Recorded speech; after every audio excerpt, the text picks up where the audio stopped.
48. The demon, raising a cold wind, sends a great snowfall. The monk, intent on seeing Buddha, walks on layered ice. We tell you now about those worshippers from the Chin village, who carried Pilgrim and 8 rules, along with various offerings of livestock, straight to the temple of numinous power. The virgin boy and girl were placed on top of the offerings. Pilgrim turned his head and saw that there were incense, flowers, and candles on the offering tables, in the middle of which there was also a tablet inscribed in gold letters with the title, God of the Great King of Numinous Power.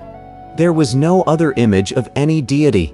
After the worshippers had set out everything properly, they knelt down and kowtowed toward the tablet, saying in unison, Great King Father, in this year, this month, this day, and this hour, Chen Chen, the one in charge of the sacrifice, and the leader of all the faithfuls of the Chen village, young and old, does follow our annual custom and offer to you a virgin boy, by the name of Chen Guan Bao, and a virgin girl, by the name of 1 load of gold. Hogs and sheep in the same number are presented to you also for your enjoyment. We pray that you will grant us rain and wind in due season and a rich harvest of the 5 grains. After they made this invocation, they burned paper money and horses before returning to their houses.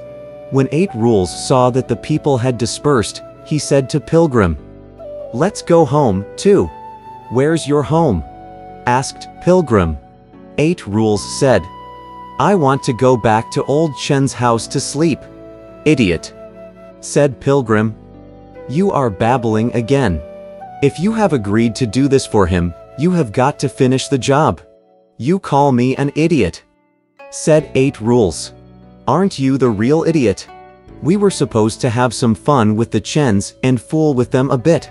You can't be serious that you want us sacrificed. If we help someone, said Pilgrim, we must help him to the end.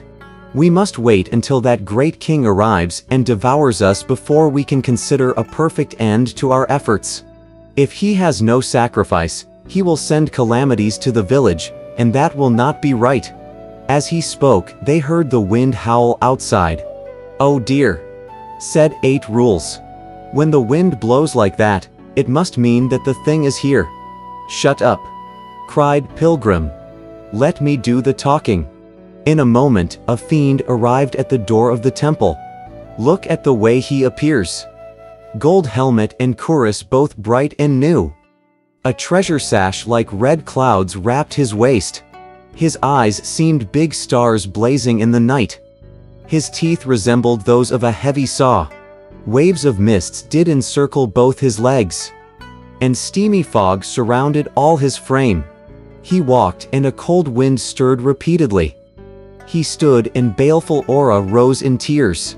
He looked like the curtain-raising captain, or the great god of a monastery's gate. Standing right at the doorway, the fiend asked, Which family this year is providing the sacrifice? Laughing merrily, Pilgrim said, Thank you for asking. Those in charge are Chen Cheng and Chen Qing. Puzzled by this answer, the fiend thought to himself, This virgin boy is not only bold but also articulate. Usually the victims in the past could not even reply to the first question, and they would be frightened out of their wits at the second one. By the time I seized them with my hands, they would already be as good as dead.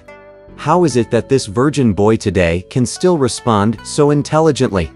Not bold enough to seize his prey immediately, the fiend asked once more, What are the names of the boy and the girl? With a laugh, Pilgrim said, The virgin boy is called Chen Guan Bao, and the virgin girl is called 1 load of gold. This sacrifice, said the fiend, happens to be an annual custom. Now that you have been offered to me, I'm going to eat you. I dare not resist you, said Pilgrim. Please feel free to enjoy yourself. When the fiendish creature heard this, he was even more reluctant to raise his hands.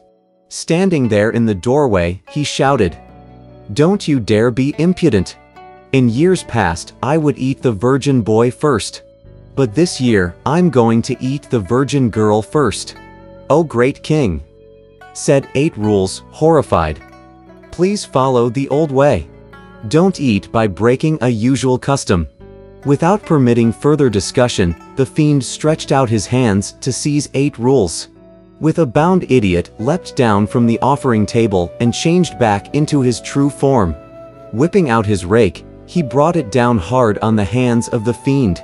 The fiend retreated hurriedly and tried to flee, but not before the blow of 8 rules sent something to the ground with a clang. "I've punctured his armor," shouted 8 rules. As he changed back into his true form also, Pilgrim stepped forward to have a look and found that there were 2 fish scales about the size of ice dishes. "Chase him!" he yelled, and the 2 of them leapt into the air. Since that creature thought he was coming to a feast, he brought no weapon along. With bare hands he stood on the edge of the clouds and asked, "Monks, where did you come from? How dare you come to oppress me here, rob me of my offerings, and ruin my name?" "So, you're an ignorant, brazen creature," said Pilgrim. "We are disciples of the holy monk Tripitaka from the Great Tang in the land of the East, who was sent by royal decree to go to the Western Heaven for scriptures. When we stayed with the Qin family last night, we heard that there was a perverse demon who falsely assumed the title of numinous power. Every year he demands a virgin boy and a virgin girl as sacrifice. In compassion, we wanted to save lives and arrest you, you lawless creature. Confess at once. How many years have you called yourself great king of this place, and how many boys and girls have you devoured? Give us a detailed account, and we may spare your life." When that fiend heard these words, he turned and fled immediately. 8 rules tried to strike at him again with the muckrake, but did not succeed, for the fiend changed into a violent gust of wind that faded into the heaven-reaching river. "No need to chase him anymore," said Pilgrim. "This fiend has to be a creature of the river. Let's wait till tomorrow before we try to catch him and ask him to take Master across the river." 8 rules agreed, and both of them returned to the temple and hauled all the offerings and livestock, including the tables on which they were laden, back to the Qin house. At that time, the elder, Sha monk, and the Qin brothers were all waiting for some news of them when suddenly they saw the 2 disciples dumping the sacrificial animals and offerings in the courtyard. "Wukong?" said Tripitaka, going forward to meet them. "How did the sacrifice go?" Pilgrim gave a thorough account of how they revealed their names and how the fiend disappeared into the river. The 2 old men were most pleased, and they at once gave the order for rooms to be made ready and bedding laid out for master and disciples to rest. There we shall leave them for the moment. We tell you instead about that fiend, who escaped with his life and went back to his water palace. After he sat down, he fell completely silent for such a long time that his watery kinsfolk, young and old, all gathered about him to ask, "Great King, you are usually quite happy when you come home after the sacrifice. Why is it that you seem so annoyed this year?" "After I've satisfied myself in past years," said the fiend. "I usually manage to bring some leftovers for you to enjoy. Today, however, not even I myself got anything to eat. I was so unlucky that I ran into an adversary and almost lost my life." "Which adversary was that, Great King?" they asked. The fiend said, "A disciple of a holy monk of the Great Tang in the land of the East, who was on his way to seek scriptures from Buddha in the Western Heaven. He took on the form of a virgin girl, while another disciple became the boy, both sitting in the temple. When they changed back into their original forms, I was nearly killed by the 2 of them. I have long heard that Tripitaka Tang happened to be a good man who had been practicing self-cultivation for 10 incarnations. To eat even one piece of his flesh would prolong one's life indefinitely, but I didn't realize that he had such disciples under him. Not only has my reputation been ruined by them, but also the offerings due me were taken away. I would like very much to catch hold of that Tang monk, but I fear that I may not be able to."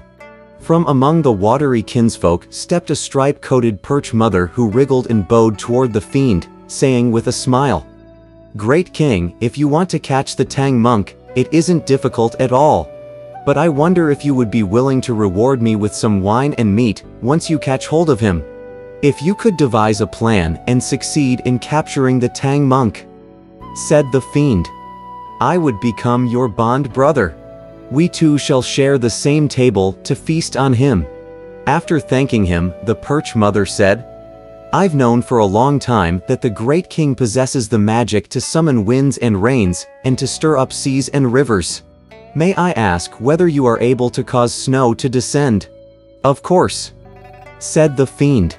She asked again, how about making ice and causing things to freeze over? The fiend said, certainly. In that case, said the Perch Mother, clapping her hands and laughing. It's most easy. It's most easy. Tell me what it is that's most easy, said the fiend. The Perch Mother said, when it is about the hour of the third watch this night, the great king should exercise his power without any further delay. Call up a cold wind and send down a great snowfall, so that the entire heaven-reaching river will be solidly frozen.